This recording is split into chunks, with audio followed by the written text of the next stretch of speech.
Primeiramente, agradecer a presença de vocês. E, dando prosseguimento às palestras sobre proteção de dados no Brasil, nós estamos contando com a presença da doutora Piedade Costa de Oliveira, membro do Serviço Jurídico da Comissão Europeia.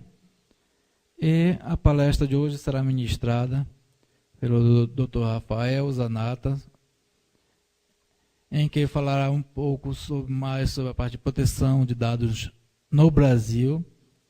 Tá? Teremos 50 minutos de palestra e depois a abertura para o debate. Okay? Bom dia, obrigado. Muito bom dia, meu nome é Rafael Zanata, eu sou membro do Núcleo de Direito, Internet e Sociedade da USP. É um órgão de extensão da Faculdade de Direito dedicado à pesquisa, produção de pesquisas a políticas públicas e pesquisa interdisciplinar em Direito e Internet. Eu recebi o convite para essa palestra após a apresentação do mês passado da Piedade Costa, que foi um debate interessantíssimo, com vários dos presentes hoje também estavam nessa palestra do dia 26 de junho, em que a Piedade deu um panorama geral da proteção de dados pessoais na Europa.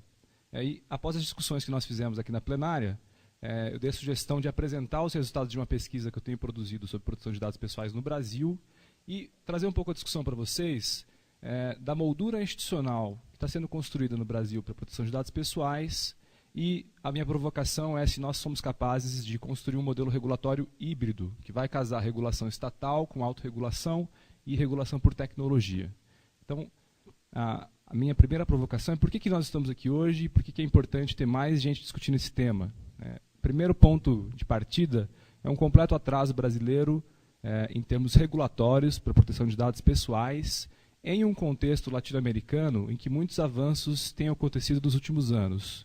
Depois eu vou entrar nesse ponto, vou mostrar um quadro para vocês da proteção de dados pessoais na América Latina, e é chocante notar que o Brasil está muito atrás de países como Uruguai, Chile e Argentina, que já avançaram na proteção de dados pessoais e possuem sistemas de um estilo europeu. Um segundo ponto importante para a gente lembrar é que a discussão regulatória está pegando fogo nos Estados Unidos e na Europa. Depois das revelações do Snowden, que destacaram um estado de vigilância, um surveillance state, surgiram muitas discussões importantes sobre os data brokers nos Estados Unidos, a Federal Trade Commission, que é a agência responsável por regulação e proteção do consumidor, produziu um relatório a pedido do presidente Obama no começo do ano, destacando o surgimento de empresas especializadas em coleta de dados e venda para terceiros, incluindo agentes de governo de outros países. Isso é muito preocupante no cenário americano. E tem toda uma discussão acontecendo nos principais centros de pesquisa dos Estados Unidos, em Berkeley, em Stanford, em Harvard, sobre como que nós criamos uma moldura regulatória adequada para a exploração de Big Data, ou seja, a capacidade de manejo e tratamento de dados que é possível atualmente. A questão central que eu quero colocar para vocês, que eu acho que é uma discussão de cidadania brasileira, é discutir que arranjo institucional nós queremos. E levar essa discussão para além das comunidades técnicas e para além dos acadêmicos e pesquisadores que estão estudando isso. Essa é uma questão central para o brasileiro e deveria ser uma questão, inclusive, de campanha eleitoral para o ano que vem. Infelizmente, não está sendo, porque é uma discussão muito específica, muito complexa, e a nossa tarefa é tirar a complexidade dessa discussão e amplificar o debate. Então, a minha apresentação, eu vou primeiro relembrar o que a Piedade Costa apresentou no mês passado, vou ser muito breve com relação a isso, porque eu não quero replicar os argumentos da Piedade, e vou traçar 3 panoramas. O primeiro é um cenário. Eu quero explicar para vocês a ideia de uma colcha de retalhos jurídica que existe com relação à proteção de dados pessoais. Depois eu quero apresentar uma pesquisa que eu realizei sobre a discussão brasileira do anteprojeto. O Ministério da Justiça fez um anteprojeto de proteção de dados e chamou a sociedade civil para discutir. Eu fiz um mapeamento de quem participou e quais foram as discussões importantes que aconteceram em 2011. E, por fim, a ideia que eu quero apresentar hoje de um sistema regulatório híbrido. A capacidade que nós temos ou não, de construir um sistema de proteção por agência, mas também engajar o setor privado e engajar os programadores na criação de tecnologias adequadas para a privacidade. Muito bem, a Piedade, no mês passado, explicou para quem estava na palestra, que a Europa, desde 1995, com a Diretiva 9546, definiu um instrumento jurídico norteador para que os Estados-membros criassem suas autoridades de proteção de dados. E existem estudos na ciência política, eu destaco aqui um trabalho do Colin Bennett, que é um professor do MIT, que já tinha identificado, antes mesmo da Diretiva 95, a convergência de modelos regulatórios.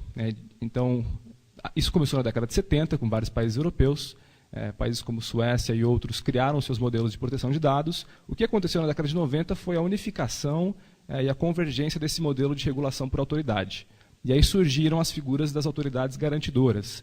O que eu tenho aqui na tela é um print screen do site da União Europeia, destacando ali quais são os países que possuem as suas autoridades garantidoras de proteção de dados. Vocês podem entrar depois e pesquisar uma por uma para identificar o funcionamento, a competência, etc.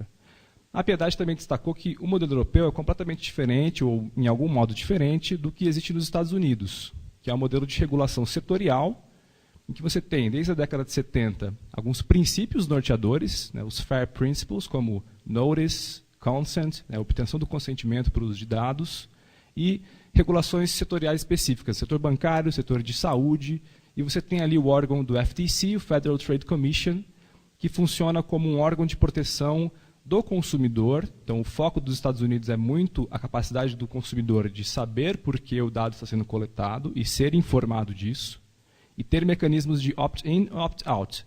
Ou seja, uma vez criado o banco de dados, ele tem a opção depois de sair ou modificar os dados que estão lá coletados.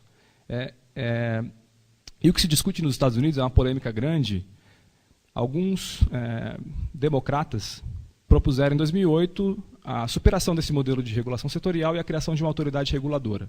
E isso foi rechaçado por grande parte da academia nos Estados Unidos, que ainda defende a capacidade do FTC de proteger dados. A Piedade Costa também destacou a questão da judicialização da proteção de dados no âmbito da Comunidade Europeia. E ela trouxe na palestra dela algumas decisões que são importantíssimas recentemente para entender o tipo de proteção que existe na Europa. Então, ela destacou uma decisão de abril que reforçou a ideia de identidade da autoridade administrativa. Era um caso em que, na Hungria, houve uma mudança legislativa, e essa mudança legislativa implicava em tirar o agente público que estava como autoridade garantidora de proteção de dados. E aí isso foi combatido, foi levado ao Tribunal de Justiça da União Europeia, que decidiu que a modificação legislativa não poderia tirar o mandato daquele que estava na figura de autoridade garantidora. É uma discussão que nós tivemos no Brasil também com relação a agências reguladoras. Se um novo presidente poderia retirar quem estivesse no comando de uma agência reguladora ou se existiria um mandato. Então, o que os europeus decidiram é esse mandato existe e a independência da autoridade garantidora.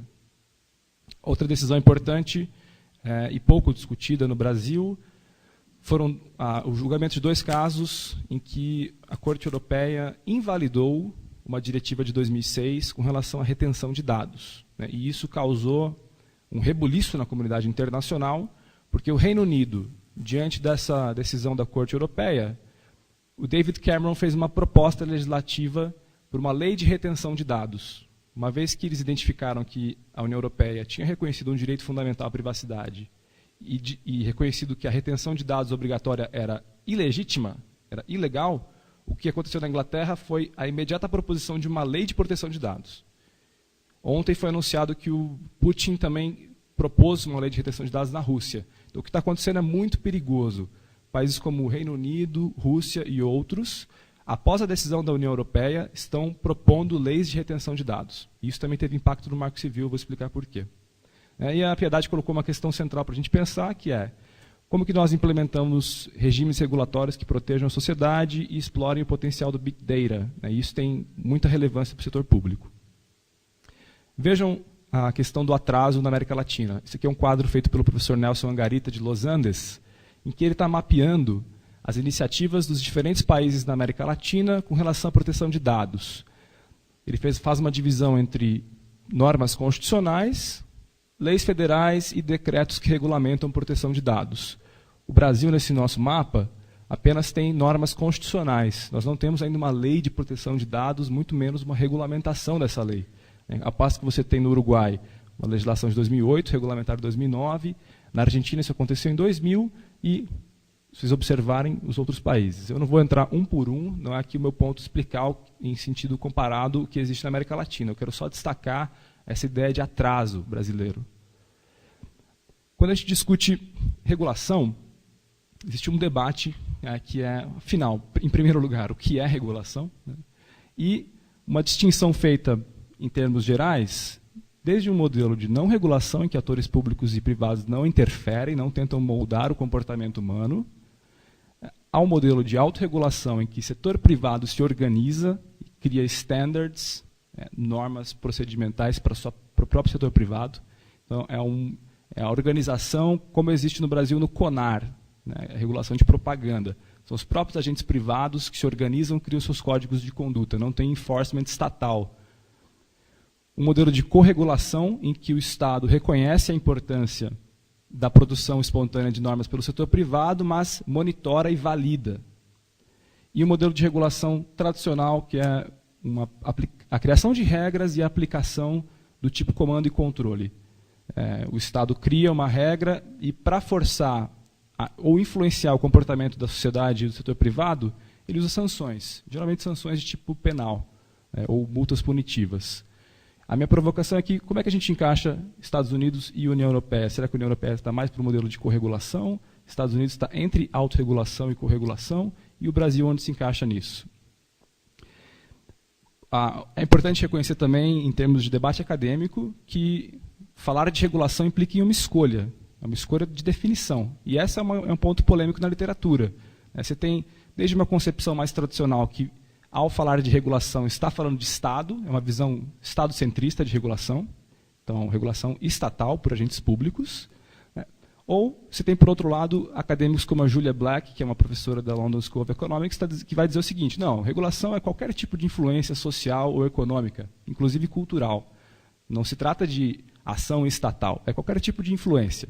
E você tem a literatura mais avançada de regulação na Inglaterra, que vai dizer, muito bem, reconhecemos o debate e é possível falar de regulação em 3 tipos diferentes, como comandos, como influência deliberada do Estado, via, por exemplo, empresas públicas. Então, nessa concepção aqui, o que o BNDES faz é um tipo de regulação, porque ele está interferindo deliberadamente na economia, ou qualquer forma de influência econômico-social. A minha escolha para tratar desse tema com vocês hoje é adotar a concepção mais tradicional, centrada no Estado. Então, quando eu estou falando de regulação, estou falando de agentes públicos, ou o que a OCDE aqui colocou como uma definição geral de regulação, que são instrumentos de governança ligados a agentes públicos, o que inclui legislação, formas de modificação de comportamento, licenças, códigos, normas, atos administrativos, etc. Então, essa é a definição básica para pensar regulação nesse debate.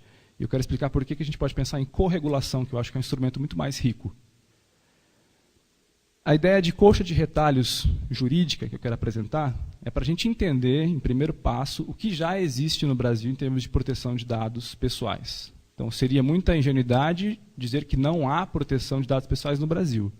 Existem normas jurídicas e regulações setoriais para a proteção de dados. Então, nós temos na Constituição Federal, como já foi destacado naquele mapa, né, um reconhecimento de um direito fundamental à vida privada e à liberdade, e naquele momento de transição de um regime ditatorial para uma democracia, né, foi construído o instrumento do habeas data, que é um remédio constitucional para que os cidadãos brasileiros possam entender ou saber por que existem bancos de dados em órgãos públicos. Isso aconteceu num momento muito específico, em que existia um serviço de inteligência nacional que criava bancos de dados de subversivos ou militantes de esquerda no Brasil. Então, o habeas data surgiu muito como um remédio constitucional para isso. E o problema do habeas data ele não trata de bancos de dados de pessoas jurídicas, privadas. Então, você não consegue usar um habeas data para entender como que uma empresa está utilizando um banco de dados, criando um banco de dados seu. Somente órgãos públicos. E isso é um problema. Depois nós tivemos, em 1990, legislação muito avançada no Brasil de proteção do consumidor, Código de Defesa do Consumidor. E no artigo 43 existem regras para obtenção de consentimento para a criação de bancos de dados. Já vou comentar essa lei recente, mas eu quero falar em ordem cronológica. Então, depois de 1990, uma outra norma que trata de sigilo e de consentimento e proteção de dados é a Lei de Telecomunicações de 97, durante o governo FHC, naquele período de privatizações e concessões, em que o governo criou regras específicas e um dever de sigilo no manejo dos clientes, dos dados. E ontem nós tivemos uma decisão importantíssima da Secretaria Nacional de Comércio, que aplicou uma multa de 3,5 milhões de reais na Oi, pela utilização de um software que criava ilegalmente bancos de dados e revendia para terceiros. E foi utilizada como argumentação na decisão a Lei de Telecomunicações com outras legislações. Em 2001, veio a Lei de Sigilo Bancário, Lei Complementar 105, né, que cria normas para as instituições financeiras com relação a bancos de dados. E aí o Código Civil de 2002 também determina regras de responsabilização. Então, nós temos um quadro geral que foi avançado em 2011 com a Lei 12.414, que também criou regras específicas para bancos de dados do setor privado, especialmente para a proteção do consumidor, e a necessidade de consentimento prévio. Esse é a colcha de retalhos jurídica que existe. Agora eu quero discutir a questão constitucional. O que é interessante olhar para a Constituição brasileira é que a palavra privacidade não está nela. Se vocês entrarem no site do Planalto e derem um Ctrl F e digitarem privacidade, não tem nenhum resultado de pesquisa. Mas ela fala de vida privada. E a grande discussão que tem no Brasil hoje é que concepção nós temos de privacidade com relação a dados pessoais, já que não existe essa previsão constitucional de um direito fundamental à privacidade. Alguns pesquisadores, eu destaco aqui o trabalho do Denis Antoniari, que é um dos criadores do Núcleo de Direito, Internet e Sociedade, já mostraram em pesquisas que o STF e o STJ, ao discutir privacidade, tem uma visão de liberdade negativa, que é uma velha visão de privacidade como um direito de ser deixado a só, uma visão tradicional de uma época liberal. Eles não entendem privacidade como liberdade positiva, como controle dos dados, como controle e atuação em uma democracia. É uma outra visão um pouco retrógrada. Isso é um problema quando a gente vai discutir proteção de dados e privacidade nos tribunais. Existe uma cultura jurídica atrasada. Existem outros acadêmicos que são muito mais entusiastas, especialmente na área de direito do consumidor, o Danilo Doneda e a Laura Sherton Mendes, que produziram um artigo recentemente dizendo que a proteção de dados no Brasil está virando um campo autônomo de regulação, sendo puxado principalmente pela proteção de direito do consumidor. Então, as novas legislações de consumidor no Brasil, especialmente a de 2011, que trata de bancos de dados, ela tenta positivar valores de transparência e controle, ao invés de privacidade, como liberdade negativa. Então, é uma mudança de visão do tipo de proteção jurídica que nós temos. O que fala essa lei de consumidor de 2011?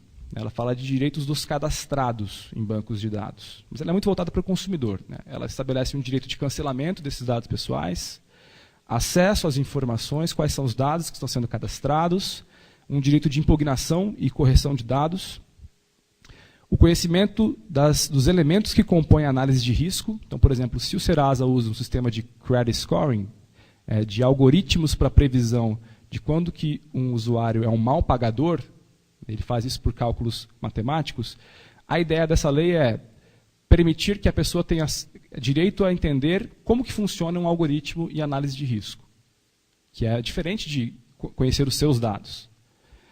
Ser informado sobre armazenamento, identidade do gestor e uma questão que é muito polêmica, que é a utilização desses dados com finalidade legítima. Essa é uma questão em aberto. O que seria a finalidade legítima? Essa é uma discussão que nós poderíamos fazer aqui hoje. E que nós fizemos, aliás, na última palestra. Muito bem, eu quero só destacar a importância dessa discussão. Em agosto, o Superior Tribunal de Justiça, o STJ, vai realizar a primeira audiência pública da sua história e eles vão discutir um caso de bancos de dados e análise de risco. Eles identificaram que existem mais de 40 mil processos de danos morais contra o Serasa e o SPC pela utilização desses algoritmos de análise de risco, que usam dados pessoais, e a discussão que foi colocada pelo STJ é: a criação desses bancos de dados com análise de risco do credit score precisa de consentimento prévio das pessoas? Você precisa ser informado de que forma está sendo utilizada uma análise de risco? Ou você pode simplesmente, ao comprar uma geladeira lá nas Casas Bahia, receber um não, dizendo que você não passou num sistema de análise de risco de credit scoring. E o que está acontecendo é interessante, a sociedade civil não está discutindo isso, as organizações privadas já se mobilizaram, então Serasa, Boa Vista S.A., a Confederação Nacional de Dirigentes Lojistas, a FEBRABAN, Federação de Bancos, e a própria Procuradoria-Geral do Banco Central já entraram como parte interessada nesse processo e vão fazer manifestações públicas no dia 25 de agosto. ao passo que o PROCON até agora não se manifestou de forma muito forte, e o IDEC, que é a principal instituição da sociedade civil para a proteção do consumidor, pelo que eu li numa notícia da semana passada, está sem recursos para poder enviar e mobilizar pessoas para participar dessa audiência pública. Então, o que você percebe? Uma assimetria de poder e de capacidade de organização entre setores. Sociedade civil muito fragilizada e sem capacidade de mobilização, e atores econômicos muito bem organizados, conscientes do que está acontecendo e planejando estratégias para influenciar o judiciário. Então, esse é o cenário. Bom, vou dar um passo atrás agora e quero apresentar como é que nós chegamos na discussão do anteprojeto de dados pessoais no Brasil. A ideia de discutir uma lei aconteceu em 2010, mas ela vem de todo um antecedente de mobilizações, principalmente por parte de acadêmicos de direito, que tentaram puxar essa pauta para o governo federal. Então, os trabalhos do Danilo Doneda e da Laura Sherton Mendes, em 2006 e 2008, foram os primeiros a tentar traçar um panorama da legislação brasileira, e eles defendiam, naquela época, a ideia da adoção do modelo europeu. Eles diziam, nesses trabalhos acadêmicos, olha, nós precisamos de uma autoridade administrativa específica para a proteção de dados, tal como existe na Europa. Depois, em 2010, o governo federal tentou avançar enormemente algumas iniciativas para modificar a proteção jurídica com relação à internet. Veio a iniciativa do Marco Civil da Internet, que é a definição de princípios, normas gerais para o uso da internet, e uma discussão paralela ao Marco Civil da Internet de criação de uma lei brasileira de proteção de dados pessoais. E aí você tem ali, eu coloquei aqui entre aspas, uma declaração de 2 professores de Direito Civil naquela época, no jornal Folha de São Paulo, em que eles defendiam uma lei abrangente para a tutela do cidadão com relação a dados pessoais. Então você vê que os acadêmicos se mobilizaram, tentaram influenciar a esfera pública para avançar uma pauta de regulação do estilo europeu. E aí surgiram as notícias de que o governo queria uma lei para a proteção de dados pessoais. Como que aconteceu essa discussão? Foi um processo legislativo, ou pré-legislativo, muito interessante. O governo federal criou um blog, o blog Cultura Digital, publicou uma minuta, né, para a discussão desse anteprojeto e convocou as pessoas interessadas a participarem pela internet da discussão desse anteprojeto. Isso aconteceu na época, em novembro de 2010, depois foi estendido até janeiro de 2011, e teve mais uma prorrogação de janeiro a abril de 2011. Foram 700 contribuições de pessoas de diferentes setores. Academia, ativistas, aquele grupo Transparência Hacker participou, o setor privado, associações, lobistas, enfim, um universo muito plural de pessoas que participaram e tentaram influenciar o anteprojeto. Então, não estamos falando de projeto de lei. Não foi enviado ainda no Brasil o projeto de lei de proteção de dados. O que está em discussão é o anteprojeto, ou seja, uma minuta, uma versão preliminar, que vai ser enviada para o Poder Legislativo, para o Congresso. O que eu mapeei, e eu fiquei até surpreso com o resultado de pesquisa que eu tive, é que eu imaginava que na discussão do anteprojeto os lobistas tinham dominado a discussão, porque eles têm mais capacidade de organização. Então, eu imaginava que as empresas de marketing e de propaganda tinham participado de forma mais intensa do que outros segmentos. Mas, fazendo uma segmentação dos participantes, identifiquei que até que existia um equilíbrio na discussão do anteprojeto. Você teve 25% de participantes que eram empresas de marketing e propaganda, as universidades e associações de pesquisa com 20% de participação, 25% de organizações de defesa do consumidor, e depois empresas de tele e o setor financeiro. Então vejam que é um quadro aparentemente plural, não dá para a gente dizer que foi dominado por algum setor lobista específico, o que dá mais legitimidade para a discussão do anteprojeto. Quais foram os pontos polêmicos nesse debate que aconteceram de 2010 a 2011? A primeira, a própria definição do que são dados pessoais. São dados, informações de pessoa identificada ou identificável. E uma discussão era, o IP é um dado pessoal? E várias organizações se mobilizaram para dizer que não e outras que sim. Outra discussão, tratamento de dados pessoais é uma atividade de risco? Porque se for, é muito mais suscetível a reparações e indenizações no âmbito civil. Então tem uma consequência jurídica disso. Outra discussão interessante, que tipo de consentimento é preciso para o uso de dados? E aí você vê uma divisão entre opiniões. A OAB São Paulo dizia o seguinte: não, eu preciso de uma declaração expressa, por escrito, para uso desse dado. A Associação Brasileira de Direito Informática dizendo, não, é preciso uma notificação. E a Associação Brasileira de Marketing Direto, que é uma associação de propaganda na internet e utilização desses dados para propaganda, então parte interessada nisso, dizendo, não, nós queremos apenas a comunicação. Comunicação pode ser qualquer tipo de envio de e-mail, etc. Simplesmente comunicar que estamos utilizando esse dado. E o debate que, na minha opinião, é mais interessante de observar é com relação à criação de uma autoridade garantidora. A ideia era criar um Conselho Nacional de Proteção de Dados Pessoais, ou uma Comissão Nacional de Proteção de Dados Pessoais, que figuraria como autoridade administrativa para garantia dos direitos dos cidadãos brasileiros com dados pessoais e monitoramento do setor privado e do próprio governo. Então seria uma espécie de autoridade independente que iria olhar tanto o setor privado quanto o Estado para a proteção do cidadão com relação a dados pessoais. E vejam lá a discussão da autoridade garantidora. Né? Você tem a Associação Brasileira de Marketing Direto, as associações de propaganda dizendo é desnecessária a criação de uma autoridade de garantia. Nós já temos no Brasil estrutura suficiente para a proteção de dados pessoais e dos direitos do cidadão. As empresas de telecomunicações, de televisão por assinatura, também dizendo isso. Diversos órgãos do Estado já cumprem essa função. É desnecessário criar uma autoridade de proteção de dados. A OAB São Paulo, por outro lado, dizendo é absolutamente indispensável a criação de uma autoridade de proteção de dados, como nós também precisamos definir a competência dessa autoridade e precisamos discutir a composição dessa autoridade, e incluir a sociedade civil e o Poder Judiciário dentro dessa estrutura.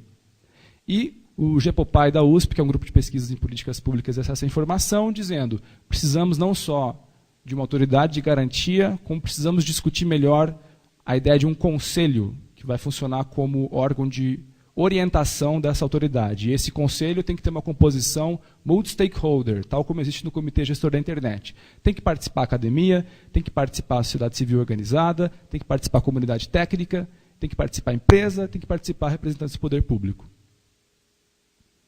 A discussão que aconteceu ali na época foi basicamente uma discussão de autorregulação ou corregulação. Por quê? Quero explicar isso. Essas empresas de telecomunicações e de marketing diziam o seguinte: nós queremos produzir os nossos próprios códigos de conduta, os nossos standards técnicos de como que nós protegemos melhor o cidadão brasileiro.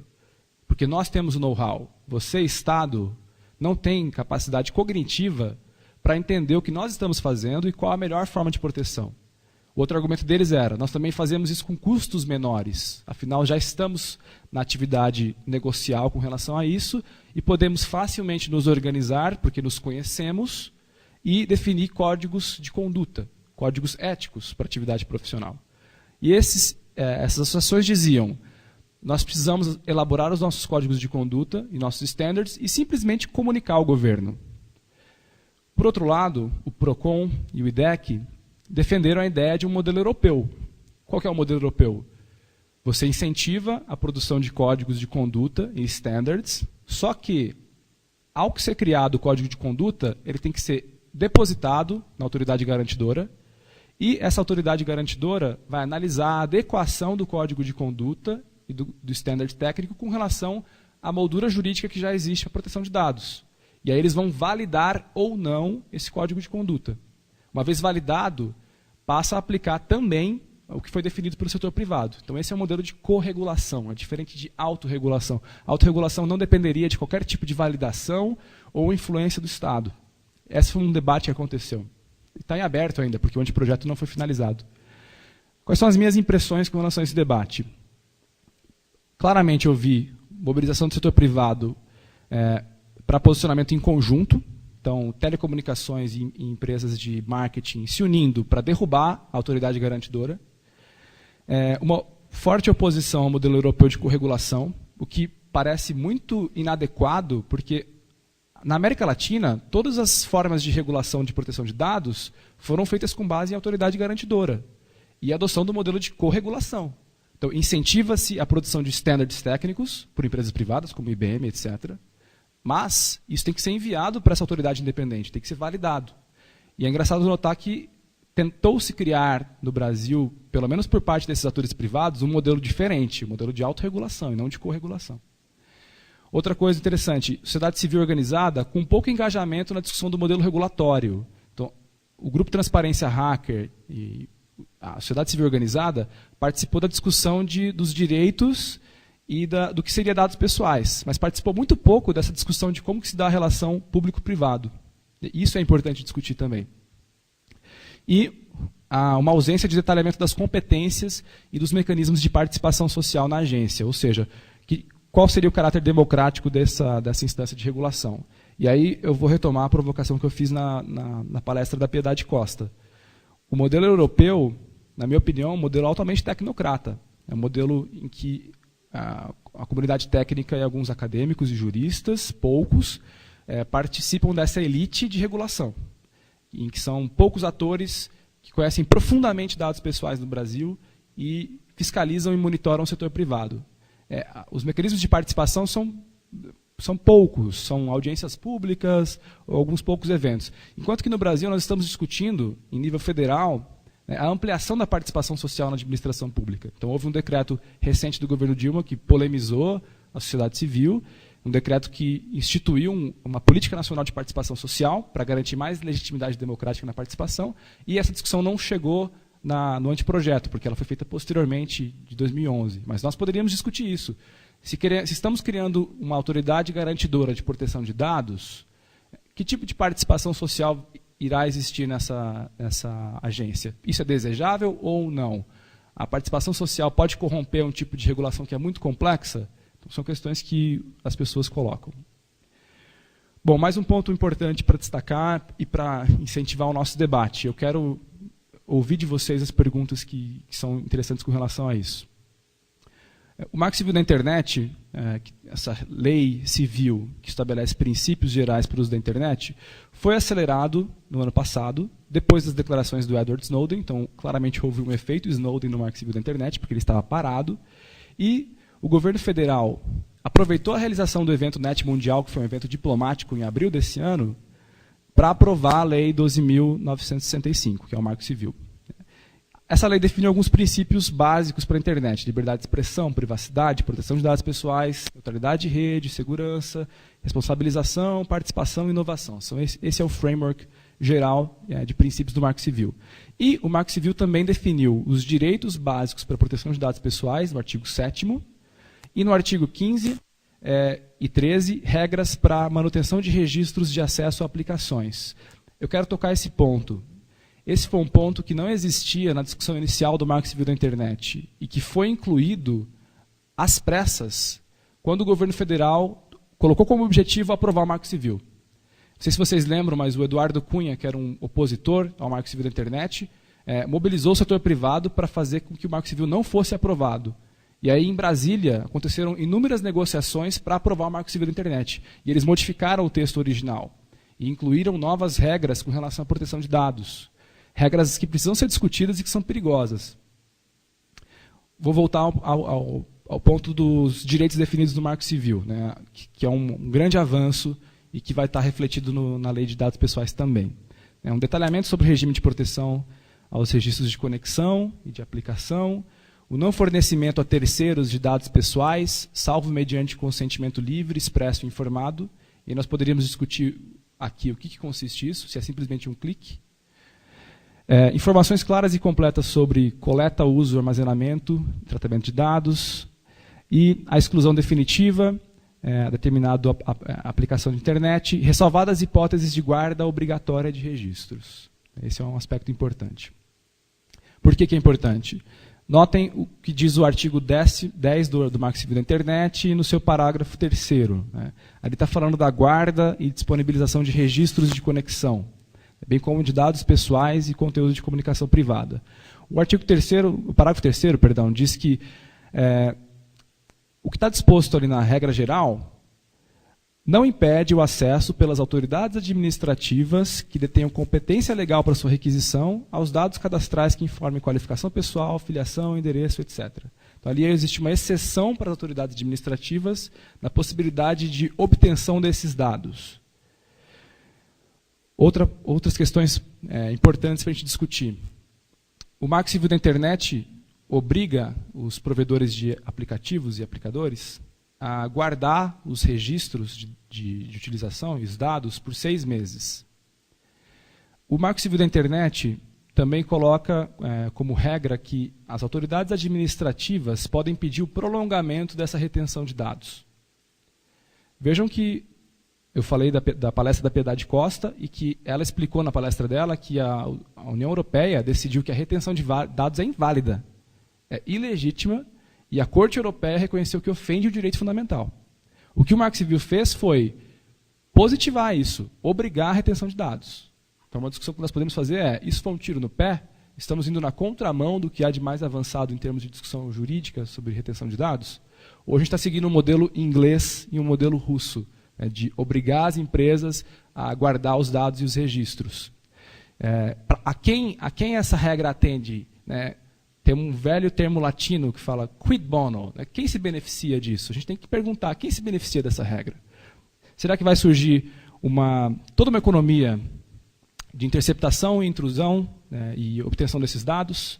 Esses dados, uma vez guardados pelas empresas, depois podem ser cruzados? Podem ser vendidos? Que tipo de regra existe sobre isso? O Marco Civil não discute essas questões, nem mesmo o anteprojeto de dados pessoais. E a possibilidade de vigilância e monitoramento de cidadãos, que é o que mais preocupa os ativistas no Brasil hoje. Essa possibilidade das autoridades administrativas e do Ministério Público de pedirem o prolongamento do registro, da guarda de dados, e depois obterem esse registro via decisão judicial. E por que isso é perigoso no Brasil? Porque nós não temos uma cultura judiciária de proteção de liberdades civis. O nosso judiciário é muito propenso a atender qualquer requerimento do Ministério Público ou de polícia e simplesmente repassar e obrigar uma empresa privada a passar os dados para uma autoridade administrativa. Então, a minha provocação aqui é, se esse modelo é prejudicial, como é que a gente constrói um garantismo para dados? Aqui eu estou usando uma ideia do direito penal. Um garantismo penal é uma forma de pensar o direito penal que protege o inocente ou não assume que todo mundo é culpado. Aqui é com relação a dados pessoais e como que a gente garante a proteção de dados pessoais e cria um sistema jurídico em que, se uma autoridade administrativa quiser pedir esses dados, vai ter que explicar por que ela está pedindo, se ela é competente, qual é a finalidade. Não simplesmente a existência de um processo administrativo, que é algo muito abstrato. Muito bem. Meu último ponto, uma vez que eu já falei do debate brasileiro e dos pontos polêmicos do anteprojeto do Marco Civil, eu quero agora discutir com vocês a possibilidade de um outro modelo de proteção, que é o que eu estou chamando de modelo híbrido, modelo regulatório híbrido, que inclusive é o título dessa palestra. Que é a gente pensar proteção de dados não só por autoridades administrativas e lei, que seria ali uma categoria somente, são os instrumentos regulatórios. Agências reguladoras, leis nacionais e uma estrutura administrativa. Mas a gente pensar também em acordos internacionais que vão tratar de proteção de dados, a influência do setor privado via autorregulação, códigos e standards, e uma coisa que é muito pouco discutida nas faculdades de Direito ou mesmo no Ministério da Justiça, que é tecnologia e criptografia. Ou seja, como que nós conseguimos proteger privacidade e dados pessoais via programação, via códigos, via tecnologia. É uma ideia do privacy by design. É a ideia de você imbuir na própria programação valores. E esses valores seriam a proteção de dados pessoais. É a gente pensar nessa caixa de ferramentas, que eu não estou tirando da minha cabeça isso, eu estou usando esse modelo do professor Colin Bennett, do MIT. Ele fala dessa caixa de ferramentas para a governança da privacidade. E, para a gente pensar nessa caixa de ferramentas aqui no Brasil, nós teríamos que ampliar o nosso horizonte, e essa acho que é a minha contribuição aqui hoje. É a gente usar uma moldura analítica para discutir proteção de dados pessoais, olhando para o todo, não só para a autoridade administrativa. Então, a gente pensar aqui na existência, futuramente, de uma Comissão Nacional de Proteção de Dados, que vai estar trabalhando conjuntamente com o Ministério da Justiça, com a Secretaria Nacional de Defesa do Consumidor, que ontem aplicou a multa à Oi, que eu comentei no começo da palestra, com agências reguladoras que já existem, como a Anatel, por exemplo, que está envolvida com telecomunicações, com o próprio Comitê Gestor da Internet, que é um órgão de aconselhamento e de definição de diretrizes estratégicas para a internet no Brasil, e a gente pensar nas possibilidades que existem para cooperação internacional. O Brasil discute muito pouco cooperação latino-americana para proteção de dados. E o que eu acho que é mais importante e o que é o nosso principal desafio para a próxima década. Como é que a gente pode mobilizar a sociedade e os cidadãos com relação a isso? Se não tiver uma sociedade civil organizada, e se esse debate não entrar na esfera pública, nós não teremos um modelo regulatório adequado. A ideia de um modelo regulatório híbrido, ele vai consistir não só na criptografia e tecnologia, na regulação estatal e na autorregulação, mas tudo isso é puxado, tudo isso é monitorado por uma sociedade civil forte, uma sociedade civil organizada. O que, no caso da Inglaterra, está sendo desastroso, porque o David Cameron fez uma proposta legislativa em uma semana para a lei de retenção de dados lá, e a sociedade civil inglesa não conseguiu se organizar para impedir isso, né? Diferentemente do que existe nos Estados Unidos. Nos Estados Unidos você tem, principalmente na Califórnia, uma sociedade civil muito forte, muito vigilante, que está monitorando tanto o Estado quanto o setor privado. No Brasil, nós não temos cultura de monitoramento do Estado e do setor privado. Ou nós confiamos demais nas empresas, ou nós confiamos demais no Estado. A gente tem que confiar mais na gente mesmo, na nossa capacidade de organização. O que está falando ali de comunidade acadêmica, a importância dela? É discutir possibilidades de anonimização, despersonificação dos dados, incentivar o uso de criptografia e outras tecnologias. Então, para discutir proteção de dados do Brasil, a gente tem que pensar um pouco mais nessa moldura aqui. Mas quais são os desafios para a gente construir esse modelo? Eu acho que são vários.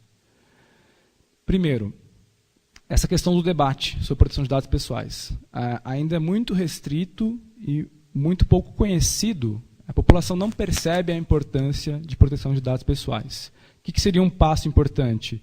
E nós precisamos de uma agência específica para isso, porque nós precisamos de um órgão que crie políticas públicas para proteção de dados pessoais, em termos de educação, de conscientização. São campanhas educacionais, o que os americanos chamam de data literacy. Vou dar um exemplo que é muito importante. A Agência Reguladora do Uruguai está fazendo campanhas de educação de proteção de dados nas escolas no Uruguai, criou um concurso entre os professores de qual a melhor forma de ensinar isso, e está fazendo também a identificação das melhores práticas em diferentes regiões do Uruguai de compartilhamento dessa informação.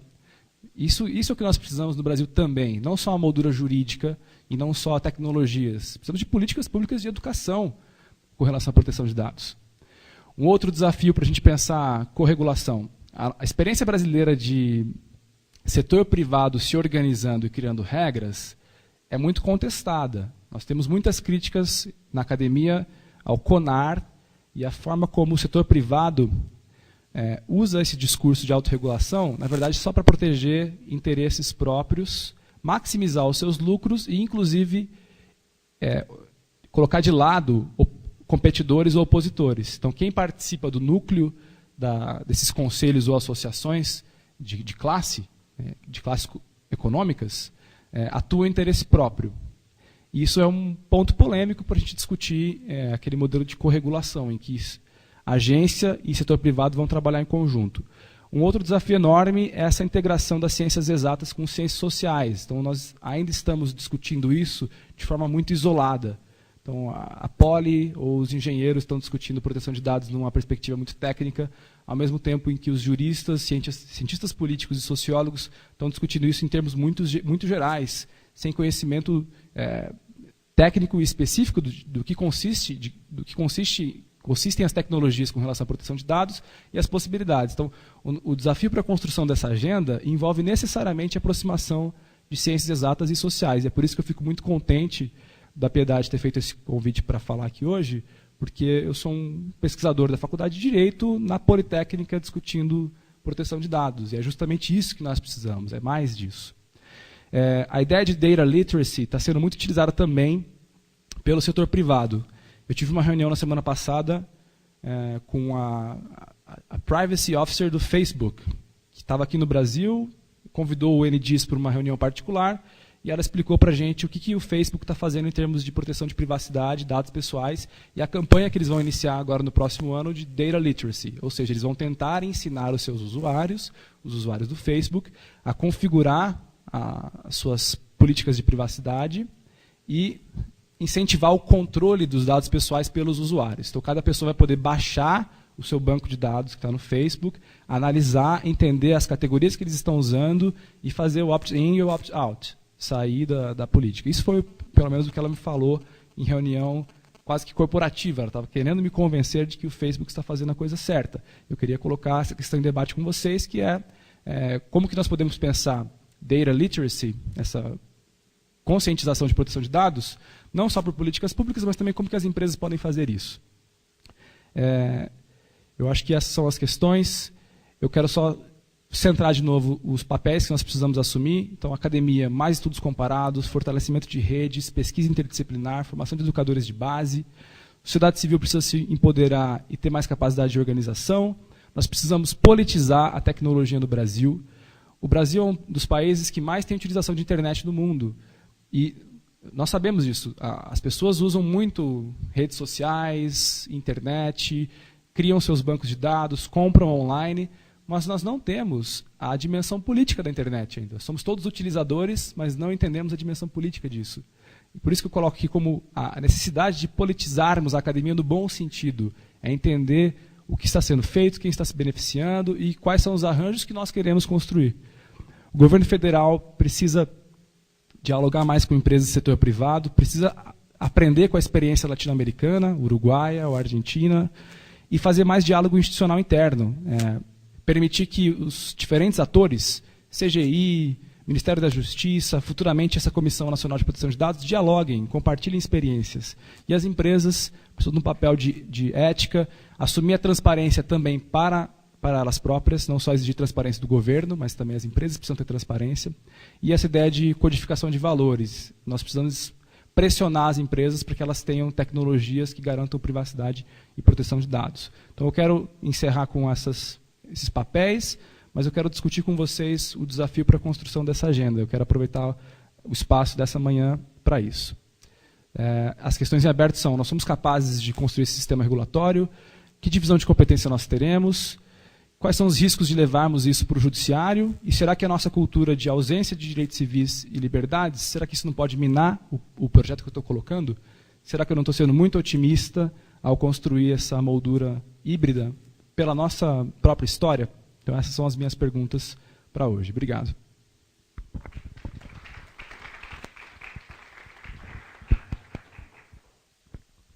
Muito obrigada, Rafael, por esta apresentação clara e pelas perguntas que agora estão em aberto. Para as pessoas que ainda não me conheceram, vou-me apresentar rapidamente. Trabalho na Comissão Europeia há vários anos, membro do Serviço Jurídico, trabalhei com proteção de dados, entre outras matérias, e